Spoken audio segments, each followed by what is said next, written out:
Halo, saya Krisna Aji. Saat video ini dibuat, saya sedang menjalani PPDS Psikiatri di Universitas Udayana RSUP Sanglah di tahap akhir. Pada kesempatan kali ini saya akan menjelaskan dasar biologi adiksi yang diambil dari Style Essential Psychopharmacology edisi keempat di bab 14. Sebelum saya mulai penjelasan ini, saya mohon izin kepada para guru saya di RSUP Sanglah dan di bidang ilmu psikiatri, terutama pada guru senior Dr. Nyoman Hanati, psikiater konsultan adiksi, kemudian kepada Dr. Nyoman Alit Aryani, psikiater konsultan adiksi yang saat ini sedang masih aktif di RSUP Sanglah dan khususnya di metadon, kemudian Dr. Wayan Westa, psikiater konsultan biologi, dan tidak lupa Dr. Ana Ayu Sri Wahyuni, psikiater yang memegang divisi adiksi dan membantu saya untuk brainstorming mengenai masalah biologi adiksi dan antisosial yang mungkin juga bisa menambah masukan di penjelasan berikut ini. Pertama saya akan menjelaskan tentang jaras adiksi yang terdiri dari rangkaian impulsivitas dan kompulsivitas. Jadi seperti mungkin sudah banyak diketahui dari media-media bahwa adiksi itu disebabkan karena adanya dopamin yang meningkat.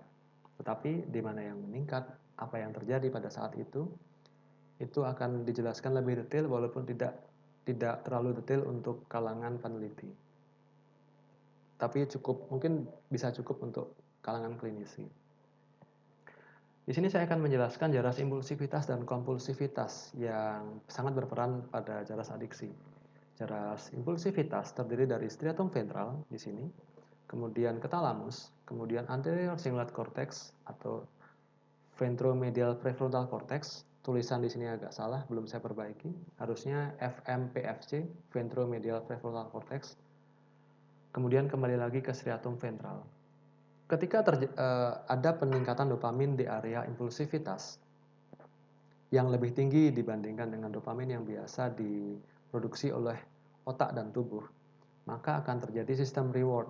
Sistem reward itu sistem kesenangan, karena striatum ventral ini, ketika kita membaca pada Style bab 4 tentang psikotik atau pada literatur lain, striatum ventral ini berfungsi sebagai reward system, yaitu sistem kesenangan, jaras kesenangan. Ketika terjadi peningkatan dopamin sangat tinggi, terjadi impulsivitas, jaras kesenangan, kemudian ketika itu berlangsung secara kronis, maka jaras dari impulsivitas ini akan berpindah aktivasinya ke jaras kompulsivitas di bagian belakang. Apa yang membuat bagian belakang? Karena di sini adalah dorsal striatum atau striatum bagian belakang. Jadi dari dorsal striatum ke talamus ke orbitofrontal cortex. Ketika ini aktif, maka akan terjadi tindakan pencarian, tindakan mencari zat atau sesuatu yang bisa meningkatkan dopamin yang sama tinggi atau lebih tinggi dibandingkan dengan dopamin yang biasa didapatkan pada jaras reward di impulsivitas di depan. Kemudian ini terjadi peningkatan dopamin menyebabkan impulsivitas kompulsivitas aktif. Nah, ini ada orbitofrontal cortex di sini. Kontrol top down di orbitofrontal cortex di literatur yang saya baca itu dipengaruhi oleh serotonin. Jadi kompulsivitas itu bisa dikontrol dengan memberikan obat yang bisa meningkatkan serotonin seperti SSRI. Itu alasannya, itu apa yang membuat pada pasien-pasien obsesif kompulsif itu bisa membaik dengan pemberian serotonin, karena kalau misalkan kita membicarakan obsesif kompulsif itu tidak akan jauh-jauh dari penjelasan di jaras-jaras impulsivitas dan kompulsivitas.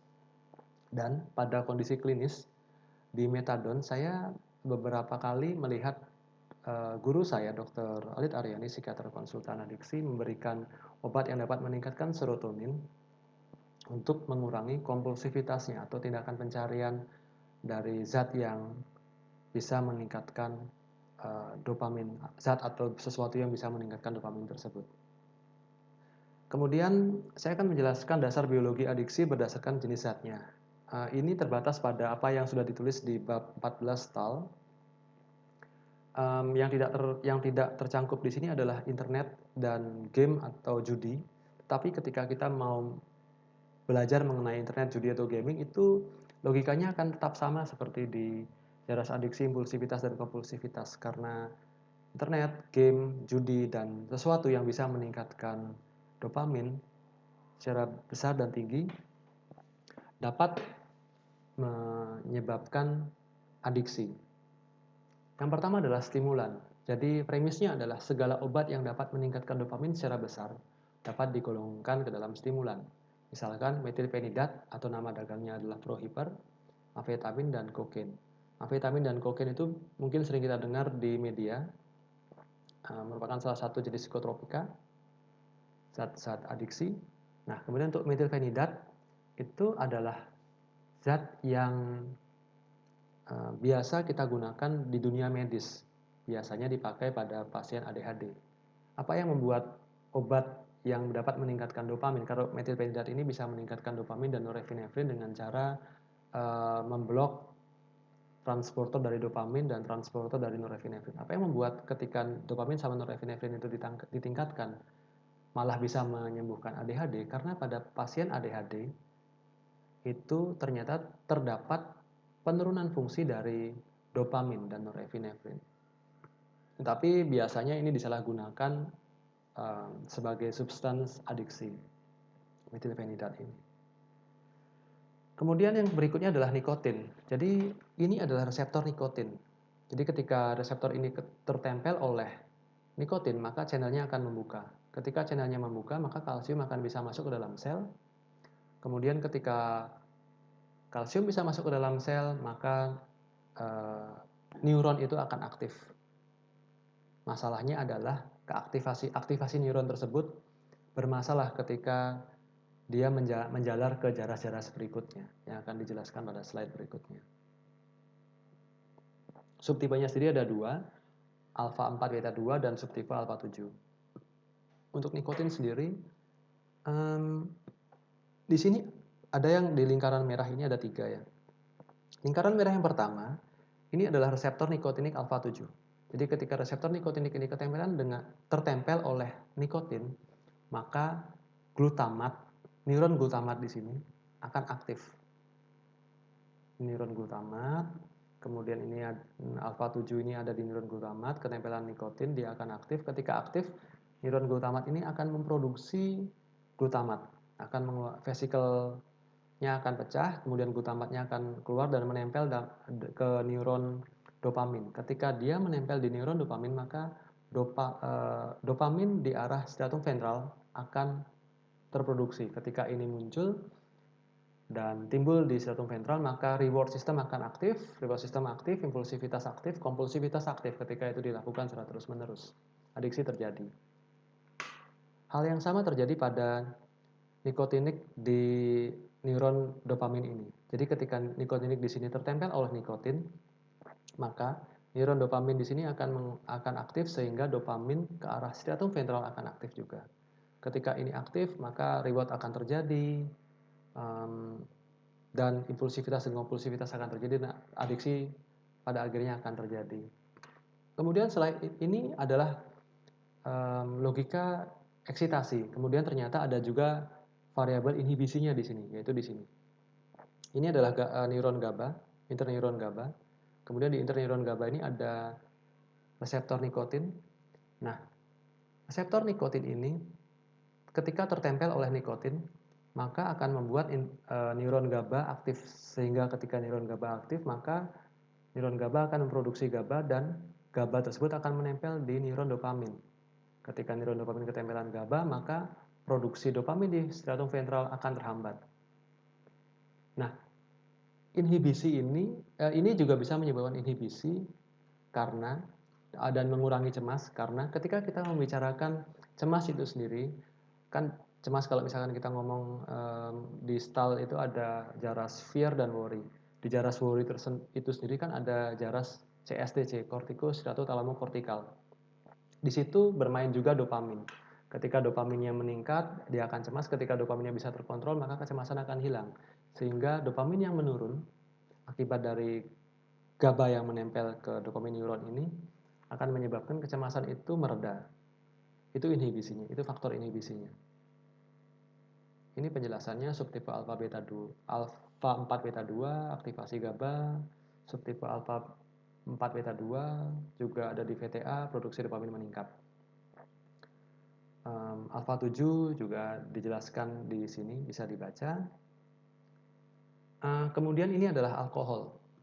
Alkohol juga ada variabel eksitasi dan inhibisinya. Untuk variabel eksitasi itu berada di sini. Jadi ini adalah reseptor glutamat. Neuron glutamat, sorry. Di neuron glutamat ini ada reseptor yang namanya reseptor mu opioid. Reseptor mu opioid ini akan tertempel oleh enkafalin yang diproduksi ketika seseorang itu mengkonsumsi alkohol. Ketika dia mengkonsumsi alkohol, enkafalin keluar menempel pada reseptor mu opioid sehingga glutamat dari neuron glutamat ini akan keluar dan menempel di neuron dopamin. Ketika neuron dopamin ini ketempelan sama glutamat, maka produksi dopamin ke arah striatum ventral akan meningkat. Sehingga terjadilah reward system, impulsivitas, kompulsivitas, dan terjadilah adiksi. Di sisi lain, ternyata di neuron GABA juga terdapat reseptor mu opioid, dan ketika ketempelan dengan enkafalin, ini ya biar gampang. Ketika ketempelan dengan enkafalin, maka neuron GABA ini akan aktif sehingga neuron GABA akan mengeluarkan GABA. Ketika GABA menempel pada neuron dopamin, maka dopamin akan menurun produksinya. Ketika dopamin menurun, terjadilah inhibisi. Dan seperti yang sudah dijelaskan di slide sebelumnya, kecemasan juga bisa diredakan dengan berkurangnya produksi dopamin ke arah striatum. Kemudian enkafalin akan menempel pada reseptor mu opioid. Ini sudah saya jelaskan tadi. Nah, yang terakhir berikutnya adalah sedatif hipnotik. Sedatif hipnotik yang saya jelaskan adalah benzodiazepin dan barbiturat sebagai positif allosterik modulator. Ada maknanya. Kenapa? Apa yang membuat positif allosterik modulator? Karena positif sendiri bermakna positif, allosterik bermakna sisi lain, modulator bermakna memodulasi. Jadi dia memodulasi reseptor GABA dengan menempel di titik lain. Jadi ini adalah reseptor GABA. Ini adalah titik tembaknya GABA. Kemudian ini adalah titik tembak benzodiazepin. Jadi dia di titik lain, tidak di titik yang sama dengan benzodiazepin, di titik yang bersebelahan atau titik lain. Jadi logikanya adalah ketika reseptor GABA ini ketempelan sama GABA sendiri, ketempelan sama GABA saja, maka reseptor ini akan memasukkan Cl ke dalam sel. Ketika dia memasukkan Cl karena Cl itu ada voltasenya negatif, maka sel akan tidur. Apa yang terjadi ketika GABA itu reseptor GABA ini ketempelan sama benzodiazepin saja, dia juga akan melakukan hal yang sama. Jadi ketika ketempelan benzodiazepin, reseptor GABA akan memasukkan Cl ke dalam sel dan sel akan tidur. Tetapi apa yang terjadi ketika GABA dan benzodiazepin ini menempel secara bersamaan, maka akan terjadi masukan Cl yang lebih banyak lagi, sehingga lebih menguatkan reseptor GABA untuk bekerja dan sel akan tidur karena voltase di dalam sel itu negatif. Yang ditakutkan adalah withdrawal karena inhibisi kronis melalui penguatan GABA. Jadi ketika menggunakan benzodiazepin dalam jangka waktu panjang, kemudian benzodiazepinnya dilepas tiba-tiba, yang biasanya selnya itu tidur, kemudian selnya aktif tiba-tiba, itu akan menyebabkan withdrawal dan bisa juga menyebabkan kecemasan, bahkan lebih parah lagi gejala psikotik. Apa yang menyebabkan itu terjadi? Karena ketika tiba-tiba sel itu aktif, misalkan sel yang ditidurkan itu adalah neuron dopamin. Ketika dia tidur lama, kemudian tiba-tiba aktif, kemudian neuron dopamin itu mengeluarkan dopamin, dia akan mengambang di celah sinap, kemudian dia akan menempel ke reseptor dopamin yang tiba-tiba banyak.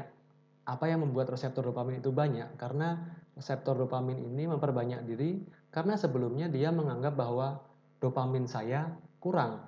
Padahal dopamin itu kurang disebabkan karena inhibisi jangka panjang dari benzodiazepin tersebut di neuron dopamin. Semoga bisa dimengerti penjelasan saya yang tanpa gambar tersebut. Kemudian yang berikutnya adalah opioid. Opioid ini sendiri sama sih seperti penjelasan di alkohol itu sendiri. Dia ya sama, di jaras-jaras alkohol itu sendiri bisa aktivasi mu opioid dan sudah dijelaskan di ini sebelumnya, di slide sebelumnya. Marijuana, ganja. Jadi ganja ini namanya THC, tetrahidrocannabinol, terdapat dua jenis reseptor, CB1 dan CB2. Kalau CB1 itu berjenis couple G protein, metabotropik. Jadi di sini ini adalah reseptor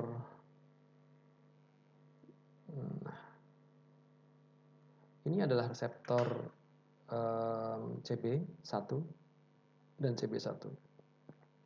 Ketika di sini aktif, maka ketika THC ini menempel pada neuron dopamin, maka neuron dopamin ini akan aktif, sehingga ketika neuron dopamin aktif, dopamin akan keluar di area nucleus accumbens atau striatum ventral, sehingga terjadilah reward system aktif, impulsivitas, kompulsivitas, dan pada akhirnya adiksi. Di sisi lain, dia juga bisa berperan sebagai depresan. Depresannya adalah di mana?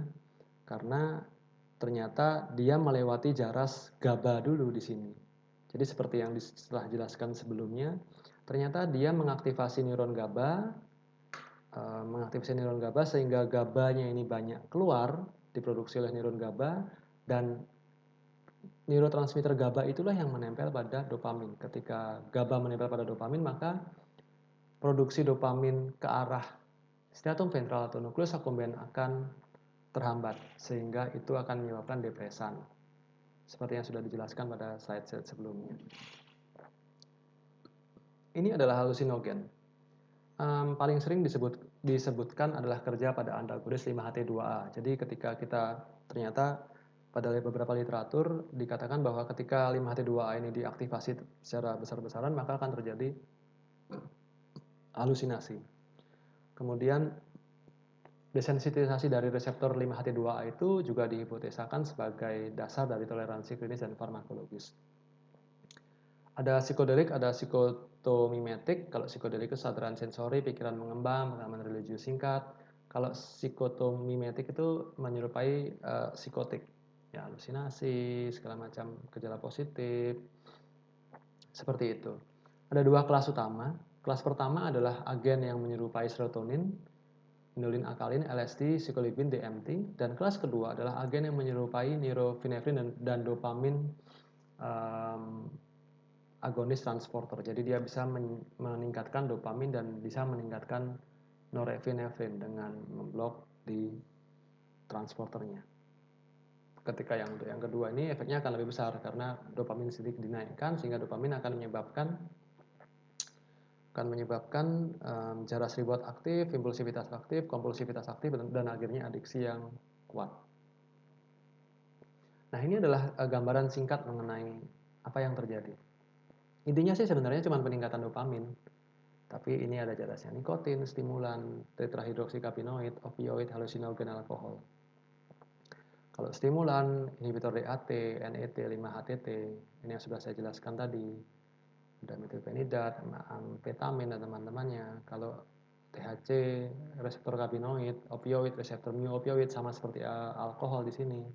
Halusinogen, stimulasi D2 pada dosis besar dari MDMA dan teman-temannya.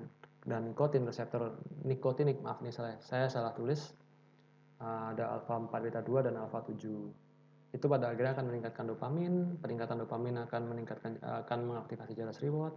Jaras reward mengaktifasi jaras impulsivitas. Impulsivitas aktif mengaktifasi kompulsivitas, dan adiksi terjadi. Nah, ringkasannya, adiksi disebabkan oleh aktivasi jaras impulsif dan kompulsif yang berpusat di sistem limbik. Impulsif akan aktif jika ada dopamin yang melebihi tingkat dopamin endogen di rangkaian tersebut. Aktivasi jaras adiksi dapat teraktivasi oleh nafsa dengan rute yang berbeda-beda, seperti yang sudah saya jelaskan. Kemudian ini tidak masuk dalam bahasan, tapi karena topiknya hanyalah tentang style di bab 14, tapi sebenarnya internet, game, judi itu juga mempunyai rute yang mengaktifasi sistem impulsivitas dan kompulsivitas tersebut. Kemudian ini sebagai bahan obrolan, brainstorming kita bersama. Untuk dari premis-premis yang sudah diberikan, bagaimana jika apakah ada aspek genetik pada adiksi? Apakah ada aspek genetik pada adiksi? Bisa jadi kan, adiksi itu ada aspek genetiknya. Dalam penelitian, dalam disertasi yang dibuat oleh Dr. Ana Yusri Wahyuni yang meneliti jumlah gen transporter serotonin dan gen monoamin oksidase A, kemudian itu diarahkan ke antisosial dan juga perilaku adiksi, mungkin saja itu bisa terjadi. Itu bisa jadi bahan obrolan. Kemudian bagaimana sih cara kerja benzodiazepin pada jeras reward? Tadi kita berbicara tentang benzodiazepin, inhibisi, tapi tidak ada sama sekali yang membahas tentang benzodiazepin menyebabkan peningkatan dopamin. Kok bisa dia bisa mengaktifasi jeras reward? Jangan-jangan itu efek placebo atau bisa jadi hal yang lain. Itu bisa dijadikan bahan obrolan. Itu aja sih. Terima kasih. No brain, no pain.